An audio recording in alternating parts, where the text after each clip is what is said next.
you see me okay? Okay. Today, we are going to shift gears a little bit, and we're going to talk about a new type of, a specific type of neuron for once, the thalamocortical neurons, which have an excitable process that we haven't talked about yet in this course, and a bursting mechanism that we haven't talked about yet in this course. So we're going to build on the idea of excitability and bursting oscillations in low-dimensional models, whereas Morris-Lee Carr stands in for a generic neuron model, or it stands in for, like, it's not any specific neuron, it just kind of reflects things a neuron can do. Today we're going to talk really specifically about thalamocortical neurons and their properties. It won't be a very long lecture, we'll probably finish well ahead of time, which gives us enough time to go into a tutorial and to play with some of the models that I'm going to introduce to you today. Two versions of one model. Just a reminder, our exam is Tuesday, November 26th from 2 until 3:30 p.m. It's all going to be online, zip grade. If you have a question during that exam, text me. If you've ever received an email from me, you have my cell phone number in that email. And I will, if you identify yourself, I will answer your question as best I can. But please identify yourself. If I just see a number and a question, it'll be hard for me to respond to it because I want to know who it's from. Office hours tomorrow night, 4:30 to 5:30 p.m. in room 280 downstairs. There won't be an online component tomorrow because I'm going to be there in person. On Monday from 4:30 to 5:30 p.m. I'll take virtual office hours. You all have the link. If it needs to go a little bit longer than 5:30 because you're full of questions, that's fine. I don't mind doing that. All right, let's get into today's material. So here's your list of topics that you're going to become familiar with by the end of today. They're all written right here. And here are the readings. Okay, now this looks extremely long. The reason why I'm giving you all these readings is if you really want to dig down and really see where this comes from, the properties that we're going to talk about today are all encapsulated in Professor Conradi-Smith's chapter, but they come primarily from 1, 2, 3 of these seminal papers produced in the early 1980s out of the collaboration between Rudolfo Linas and Henrik Janssen. Rudolfo Linas was a professor at New York University, and Henrik Janssen was a professor at the Panam Institute at the University of Copenhagen, so two of my favorite places. And these papers are relatively short, but they're packed with useful information. So if you do want to see the original papers and you want to read them, I have provided them for you in the readings folder of the Blackboard site. Then the last one is Maureen Rush and John Rinzel's computational model that we're going to talk about today. This appeared in a journal which was really popular in the 1990s called Biological Cybernetics. It's not very popular nowadays, but this is a really dynamite paper. John Rinzel, the senior author on this paper, is considered by many to be one of, if not the grandparent of computational modeling in neuronal systems. So he's an applied mathematician who was at New York University for most of his career and trained a number of the best computational neuroscientists in the world, including Professor Conradi-Smith, who was his postdoc, was John Rinzel's postdoc when Conradi-Smith and I first became friends. Okay, so there's enough history. Let's get into the material. So here is 3 recordings from a thalamocortical neuron. The only difference in these 3 recordings is the baseline membrane potential. That is the only difference. This is the same cell, the same intracellular recording. It was performed in vitro. On the left-hand side, the baseline membrane potential is being held by bias current. So this is one of those situations where you have the baseline bias current is shown by the initial state here and here. And you can see in each of those panels, the bias is being raised. So this is something that we program into your models, right? We have applied current equals I0 plus step amp T1 minus step amp T2. So you may have a bias, and then you may have a transient pulse on top of it. So you can think of this as the I0, the initial bias level. That's steady, it doesn't change. And then in the middle you have the step, that's amp T0, that's amp T1, minus step amp T1. So it comes up and then it comes back down.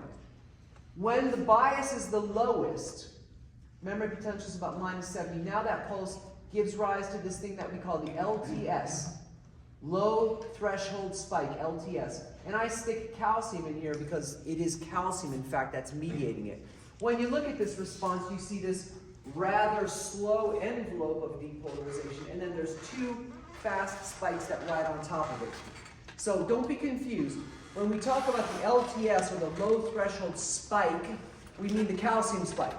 The low threshold spike is the low threshold calcium spike. That's the slow bump.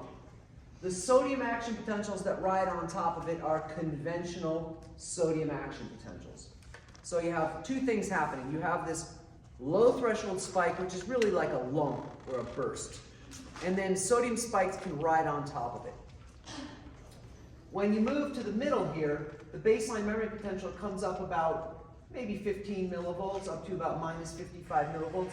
And now that same current pulse, the magnitude of the transient step, evokes nothing. That looks like your passive cell model from lecture 6. Nothing's happening.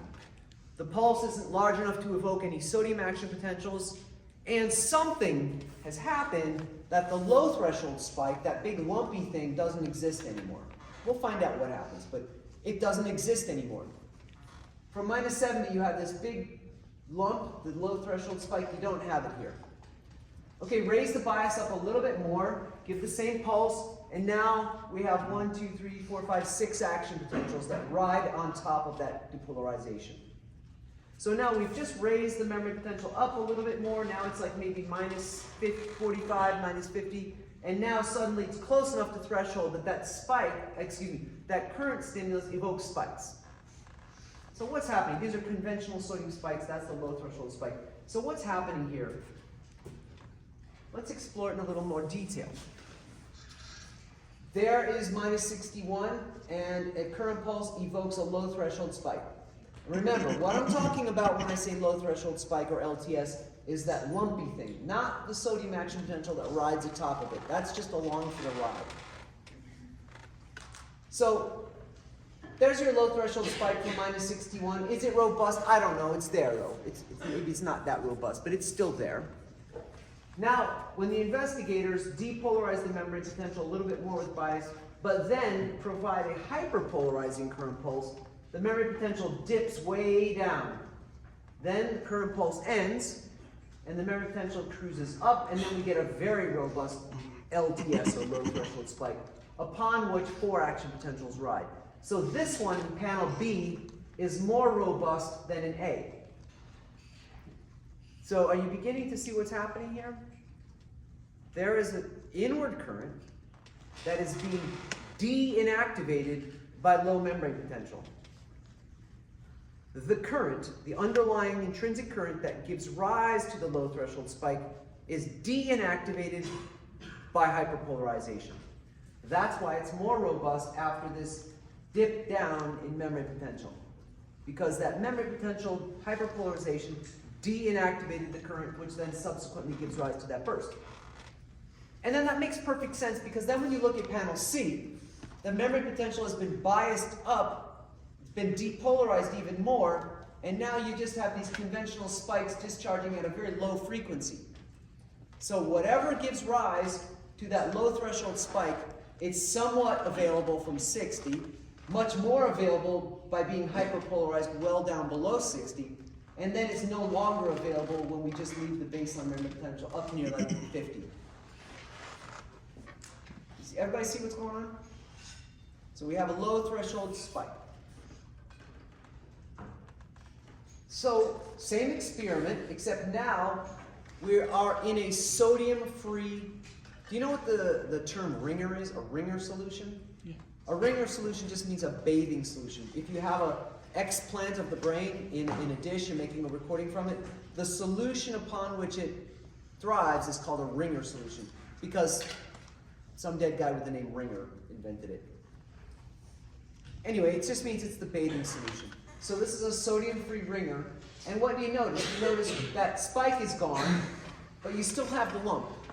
So the low threshold spike is still present. The LTS is still present. So we are going to give that current a name now. It is a calcium current, and its name is I sub T. This is a a designation. T refers to the underlying calcium channels. They are transient, that is to say they inactivate. And their single channel conductance is tiny, T, tiny conductance. And they are low threshold. They're activated at very low memory potentials. So the I sub T is a calcium current. Its ion channels have a tiny, small conductance, and they are activated by low memory potentials, and they also inactivate, or they're transient. So they're transient, and they're tiny, and they're activated at low memory potentials. In the second panel, E, the hyperpolarization evokes the low threshold spike just as here, but there are no spikes riding on top of it. And then in panel F, we repeat the experiment that's shown in C, except now there's nothing at all happening because it's in sodium-free ringer, so we don't have any sodium spikes. So what is the purpose of this experiment? To show that this is a calcium current underlying the low threshold spike, not a sodium current. Same experiment in TTX, and the data are almost the same. TTX or sodium-free, as you know by this point in your neuroscience careers, TTX blocks conventional sodium channels. Here's a collection of current steps. The hyperpolarizing current step commands lower the baseline memory potential below -70. Upon their termination, the memory potential rebounds and evokes a low threshold calcium spike. If the membrane is simply depolarized from rest, nothing very interesting happens. Because we don't evoke the calcium spike, the low threshold calcium spike, unless the membrane is hyperpolarized. And starting from this baseline, which is -50, it says here that's -70, scale bar tells us that's about 20 millivolts higher, and from there, a depolarizing current step will not evoke the spike, the low threshold spike. Okay, this is a nice data set right here. I'll show you something a bit cleaner. This data set I took myself when I was working at the University of Copenhagen a few years ago. I was recording from a class of neurons that no one had ever recorded from before. And to my knowledge, no one still has done it. And I started giving conventional current voltage relationships, applying current pulses. And I noticed that my lowest membrane hyperpolarizations resulted in low threshold spikes. So I found that they have this property too. So today we're talking about thalamocortical neurons, but I also found these in another class of midbrain neurons. The reason why I showed this to you is just so that you know that this is not an obscure property. Different neurons throughout the brain could have this property. Not all of them are going to have it, but it isn't obscure or bizarre. So, one of the things I mentioned was that, and you've seen some traces of the low threshold calcium spike, so you know it doesn't last forever. It's not a plateau state. A low threshold spike happens, a couple of action potentials ride on top of it, and then it ends. So it inactivates. So naturally, one of the first questions that the investigators, Janssen and Linas, had was, what are the inactivation properties? What are the de-inactivation properties? So here is a baseline current pulse in the darkest line. It lasts about, I don't know, it looks like 10 milliseconds. It's a depolarizing current step command from below -65 millivolts. And that darkest trace reflects one low threshold spike. And the calibration bar is 20 milliseconds, so it looks like the inactivation is on the order of about 80 to 100 milliseconds. It takes about 80 to 100 milliseconds for this low threshold calcium spike to inactivate. Okay, how about de-inactivation? So what the investigators did next was introduce a second current step command, and they just superimposed them all here. They don't look very pretty. But the point is they introduce exactly the same current step command, but then stretch it out in time. After you evoke the first low threshold spike, wait, and then wait progressively longer and longer before giving the next current pulse, and then see when do you get the low threshold spike back again. You can see the experiment here. In the beginning, it's a little bit ambiguous because this current pulse came so quick on the heels of the first one that the neuron hasn't even fully repolarized yet. So it's not a very good experimental design in my opinion, but then again, there were limited tools at that point, so they had to try it. But you can begin to see that when the current pulse is maybe 20, 50 milliseconds away, the low threshold spike has not fully responded. In fact, if you look carefully at this response right here, you might be able to convince yourself that this is just a passive response like an RC circuit, that there's actually no active current there. The shape of this curve, the original low threshold spike, doesn't look like this one here. This one looks like a passive RC circuit. But then finally we start to get it back. We see the hump on the back side of the low threshold spike, and then you have it here. So when you see this, you begin to get the sense that the recovery period is on the order of 100 to 150 milliseconds. So to attempt to quantify this, our predecessors in neurophysiology integrated the voltage under the curve. So they just said, how much area is under this curve? Let me plot that as a function of the time between the two steps. In the beginning, the area under the curve is quite small, but then when we get up to about 100 milliseconds, you know, it's getting much larger. And then finally, if we wait longer than 150 milliseconds, it asymptotes. So the T current, or the low threshold spike, inactivates on the order of 100 and 150 milliseconds, and it also recovers from inactivation, or it de-inactivates in about the same amount of time.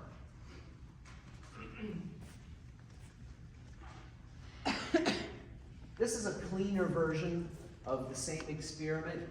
Now the area under the curve is a little bit clearer because the lines are a little bit more finely drawn and they're not overlapping one another so much. But these basically contain the same information. That's a 50 millisecond scale bar, and you can see by about here, it's really about a steady state. So it recovers on the order of about 150 milliseconds. Okay, so here's a model, and this model was formulated, as I said, by Rush and Rinzel, published in 1994. I want to walk you through this list of equations, and I want to encourage you to try and build your model of the thalamocortical neuron from this slide. Okay, you can take a camera screenshot of my model when I show it to you, and you can build it from my model if you want. But I encourage you to try and do it from this one, because there will be a problem on the final exam, which I'm going to give you ahead of time, that will say, here's some equations, make them work in Berkeley Madon and have them ready for the final, and I'll just show you a printout of what the model should do. This is in the lecture notes, so you don't have to screenshot this one. This is in today's PDF. Let me walk you through it and try and explain it. One of the things that John Rinzel and his colleagues were so brilliant at was communicating applied mathematics to physiologists. So the way they've designed this equation sheet is meant to make it so easy for you. So let's start out with the equation we all understand the best. V dot equals these currents. That's your current balance equation. Notice there's no capacitance here, because what these mathematicians have done is just said, okay, let's set capacitance equal to 1 microfarad per centimeter squared, and since it's 1, we'll just leave it out of the equation. So there is no capacitance here explicitly, but that's just because they set it equal to 1. Otherwise, it should be good. Applied current is positive, and then all the other terms are negative. So the way we've written the current balance equation all through the semester has been 1 over capacitance times the quantity I applied minus this current, minus that current, minus this current, minus that current. So this equation isn't that different, it's just been arranged a little bit differently. We good? All right.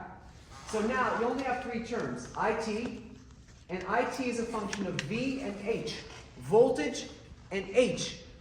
H, as you recall from Hodgkin-Huxley, is an inactivation variable. So rather than use inactivation for our conventional sodium current, here we are going to use H to inactivate the T current. And you should be strenuously objecting, Professor, but how about our sodium current? How are we going to activate that? I'm going to show you. We have a clever trick. So we're going to use H to inactivate the T current, and we're going to do something else with the sodium currents. So there's IT as a function of voltage as a function of H. Then we go minus IAP. IAP means I current of action potentials. So IAP holds our conventional sodium current and our potassium delayed rectifier together. It's an expression of current which represents 2 currents. No problem with that. These are just chord conductance equations, we can lump them together. And this is a function of voltage and N. N is the very conventional gating variable for delayed rectifier. And then we have minus I leak, just a function of voltage. That's what we've done throughout the course, starting at lecture 6, the passive cell. It's just G leak times the driving force for leakage current. And then applied current.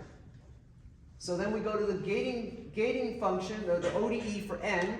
This looks like what we've done before, N infinity minus N divided by tau N. We're on very familiar territory here. It's the same as N in Hodgkin-Huxley. It's the same as W in Morris-Lee-Carr. You've been here before. The fast phase plane that we dealt with for Morris-Lee-Carr and for Hodgkin-Huxley was one in which voltage, well, for Morris-Lee-Carr, it's voltage and W, where you have the null clines for voltage and null cline for W, and that determines your spiking properties. In the thalamic-cortical model, that will be voltage and N. The third state variable, so now we're like in our bursting regime again, where we had, when we dealt with bursting systems, we had voltage, we had W, and then we had some third slow variable, usually calcium, that was going to modulate our system in and out of bursting. Of course, in parabolic, there was a fourth, but for square wave bursting and elliptic bursting, we had 3 state variables, voltage, W, and calcium. Here, voltage is voltage, N is the same thing as W, and then H is going to be our slow variable. Not calcium, it will be H. So then we go back up and we have our equations for IT. S infinity, 1 over 1 plus exponent. So a function that looks like this is essentially like our tanh functions that we dealt with in Morris-Lee-Carr. This is going to be a sigmoidal activation function, and it's going to be a rising function. It's going to be voltage dependence of activation. Familiar territory. H infinity and tau H, these are more complicated equations, but they're basically going to provide us with, for H, it's a sigmoidal function that looks just like H infinity that we saw for Hodgkin-Huxley. And for tau H, this is a very complicated function which proceeds onto the next line. It's this expression multiplied times this exponential, and it gives us a Gaussian-looking function. Now, the only typo is here. I should be a plus sign, not a minus sign. If you make the mistake and put a minus sign instead of a plus sign, your model will still work, but it will give you too many action potentials during the LTS. So make sure you put a plus sign here instead of a minus sign. But if you do put a minus sign there, your model won't be flawed. It will be flawed, but it won't be fatal. It'll still actually work. I learned this the hard way. Then you have your action potential currents. Alpha, beta, sigma, alpha, beta. All these are alpha and beta functions that are just from Hodgkin-Huxley. And then they combine to make your M infinity, alpha over alpha plus beta, N infinity, alpha over alpha plus beta, tau N, alpha, beta. So this formulation for the action potential currents is identical to a Hodgkin-Huxley system, just the way Hodgkin-Huxley formulated it. There are only 2 parameter variations. At the top here, parameter set 1 and parameter set 2. Theta H, KH, and phi. Those are slightly different between these 2 parameter sets. And they will impact theta H and KH in the H infinity function. And phi is here. Just as in our Morris-Lee-Carr system, phi will affect the kinetics of the slow variable. So there are 2 parameter sets. I'm going to walk you through both parameter sets. They will affect the shape of the H infinity curve and the kinetics of the slow variable. Everything that's grayed out right here, you can ignore. You don't need it. Russian Rinzel goes into the role of an H current, but we don't actually need to deal with H current. I'm going to tell you about H current, but for our purposes, for modeling this, we don't need it. We can just leave it out. We'll keep our lives simple, So I made it gray so that you can see that it exists. I'm not hiding something, but you don't need it. You can skip it entirely. Any questions so far?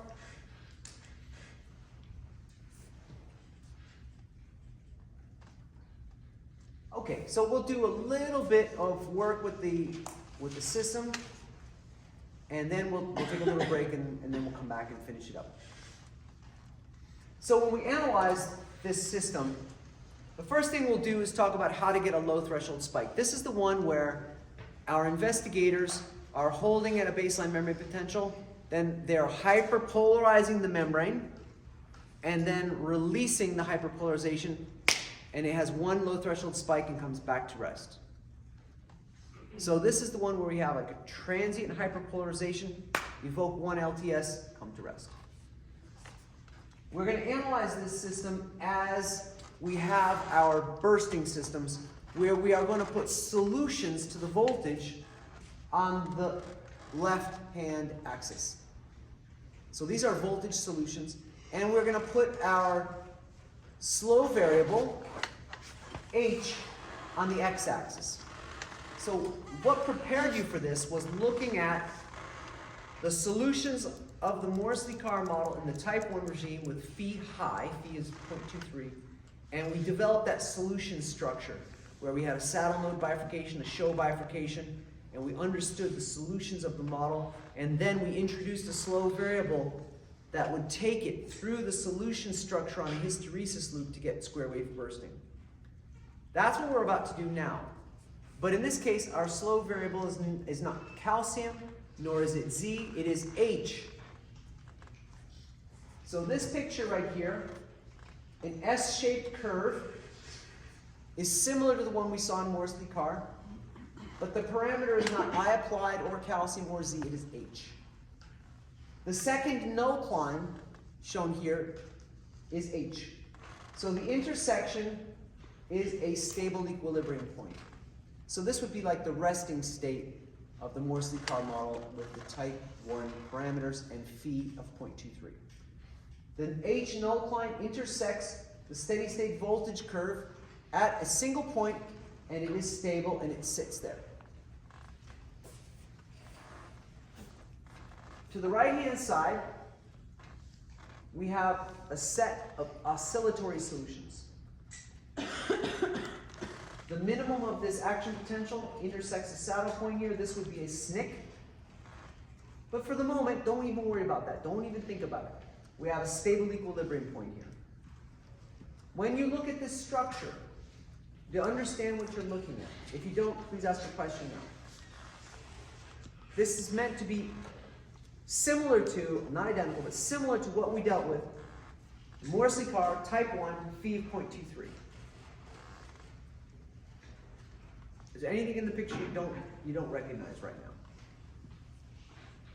When you see the dotted lines, you know that's an unstable equilibrium point. When you see a solid curve and a solid curve, you know that's the max and min of the action potentials.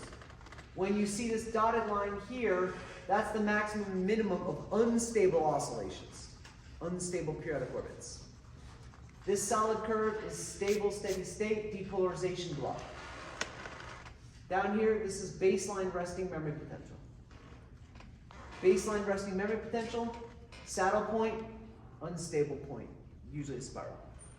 Okay, so this is applied current of 0. If you're thinking back to the first, second, third slide I showed you today, this is where the memory potential is just sitting at a resting state. Applied current is 0. Now let's hyperpolarize it. So we hyperpolarize it.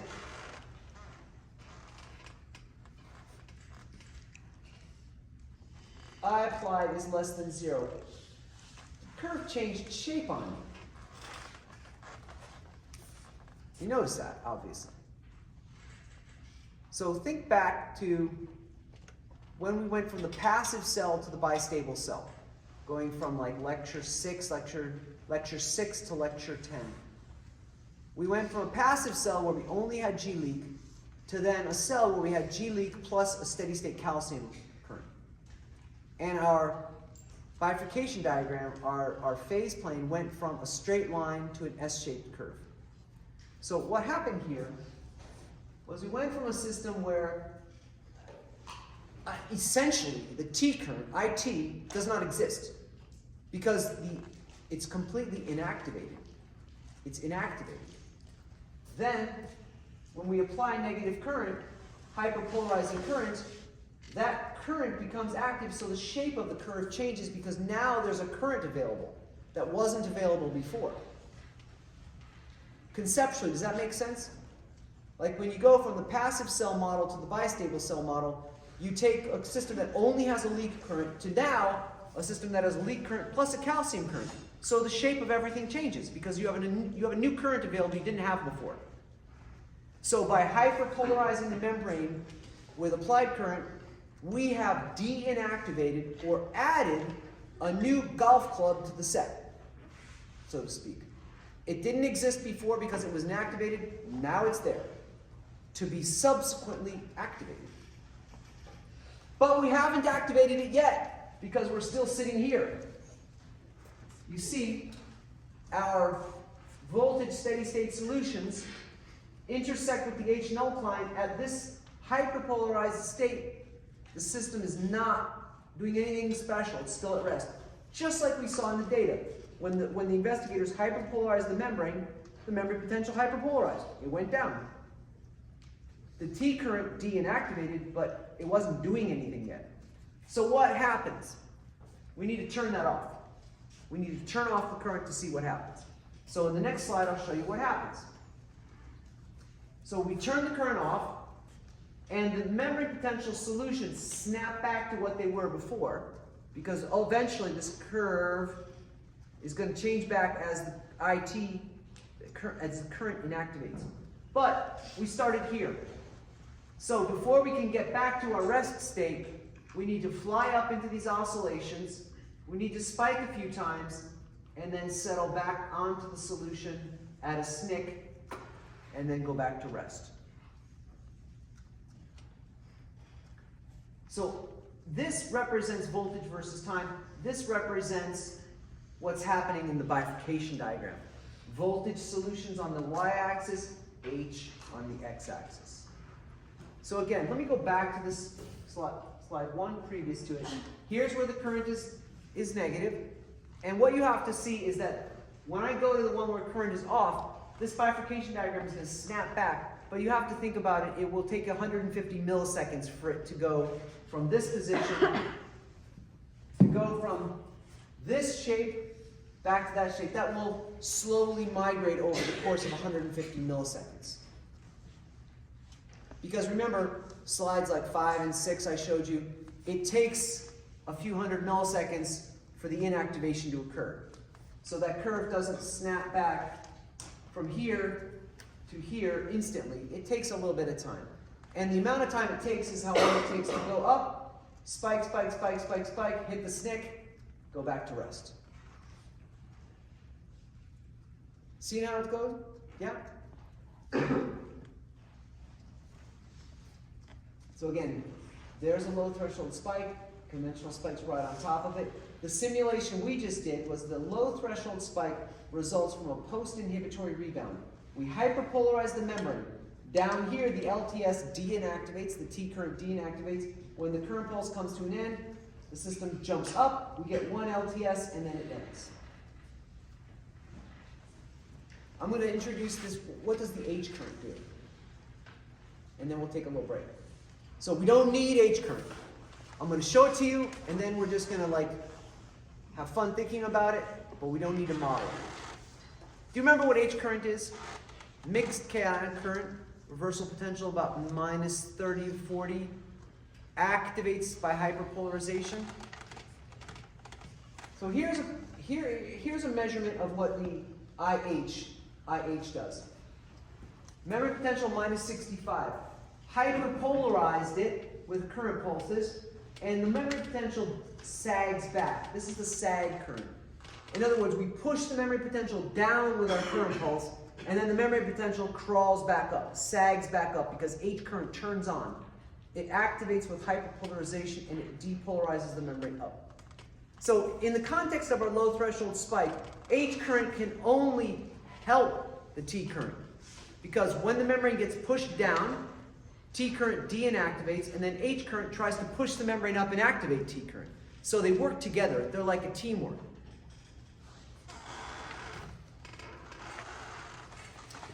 So the depolarizing sag occurs, H current turns on, and then when the hyperpolarizing step ends, we jump right up and get a low threshold calcium spike. H current is still present, and that helps start that low threshold calcium spike. So H current and T current can work together. Again, we won't need, H current is not obligatory, but it helps.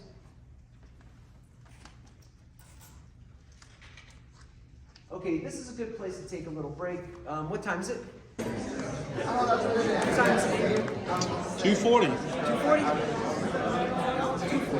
2:40. Right on the money. All right, let's jump back in. This slide encapsulates bursting in a thalamocortical neuron. So we just saw how transiently hyperpolarizing the membrane potential can de-inactivate the T current, and then upon releasing of the hyperpolarizing current pulse, we get one spike and then it comes back to rest. But it is possible for this process to happen repetitively and to show us bursting. So I'm going to explain this slide to you, and then I'm going to show you the movie of this recording.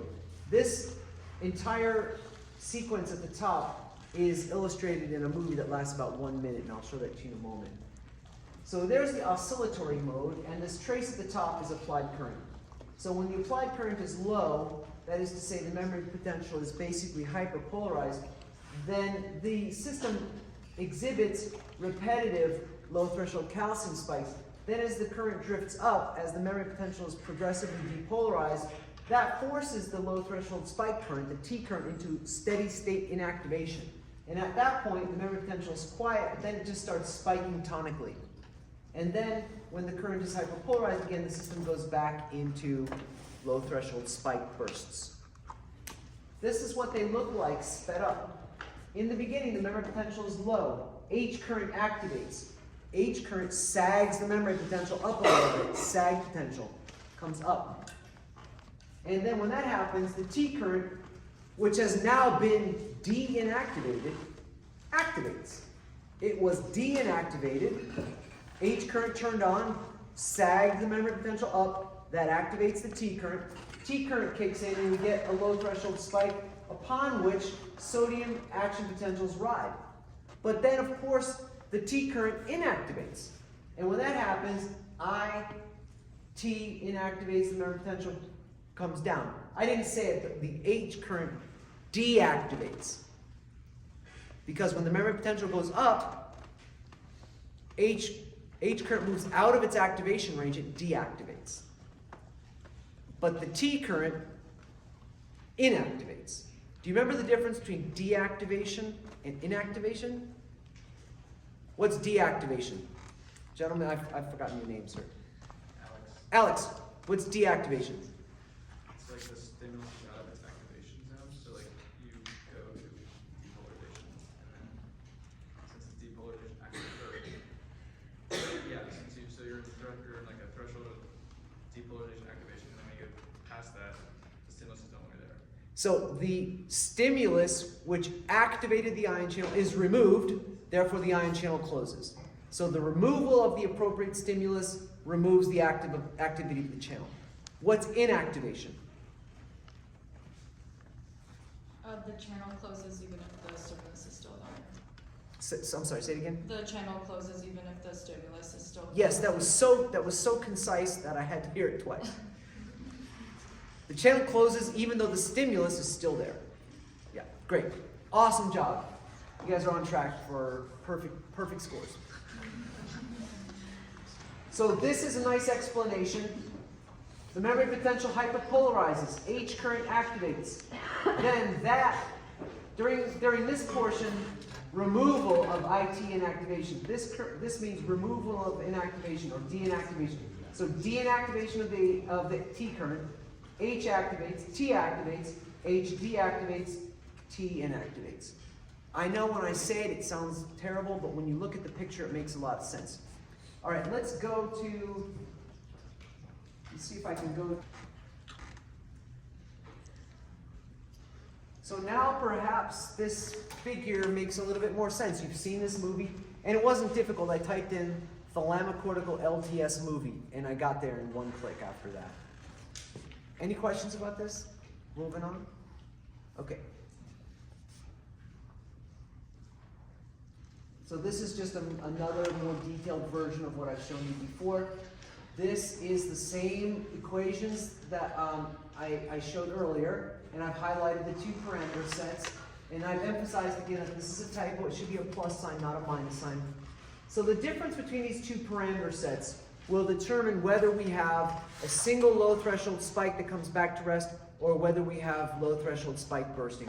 Those parameter set 1 just gives us 1 LTS. Parameter set 2 gives us bursting LTS. Here's the difference. In the second parameter set, we've changed the parameters for the H. Remember, we changed theta H, KH. That's the midpoint of activation and the steepness of the activation function. And phi is the kinetics of the slow inactivation. So now when we plot the solution structure and the H nullcline, check it out. Look where it intersects. The H nullcline is now quite steep, and it intersects in this branch of unstable equilibrium points. So the H nullcline intersects an unstable branch of equilibrium points. Does this ring any bells? Remember when we did the Morrissey-Carr system and we said when the voltage and the W nullcline intersection in the middle branch of unstable points, we get oscillations? Same thing happens here. Now our system is going to undergo oscillations in this region of bistability. Check it out, bistability. Stable equilibria. Stable periodic orbits. So we have bistability. We have stable equilibrium points, resting memory potential, or baseline memory potential, and then stable periodic orbits. And the intersection of the two nullclines is between them on an unstable point, so the system is just going to keep going around in a circle.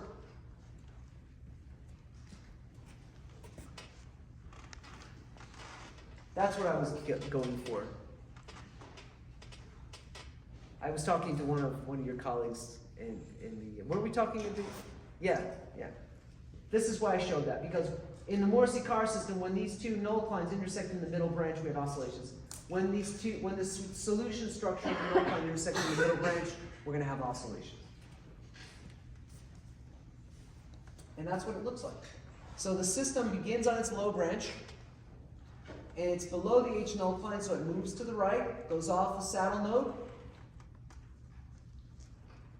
begins oscillating, connects via a SNCC bifurcation, and then will drop down to the low branch. That represents de-inactivation of the T current, and this represents the onset of the low threshold calcium spike. The low threshold calcium spike inactivates, connects back with the stable branch again, returns to rest, de-inactivates the H current. This is low threshold bursting.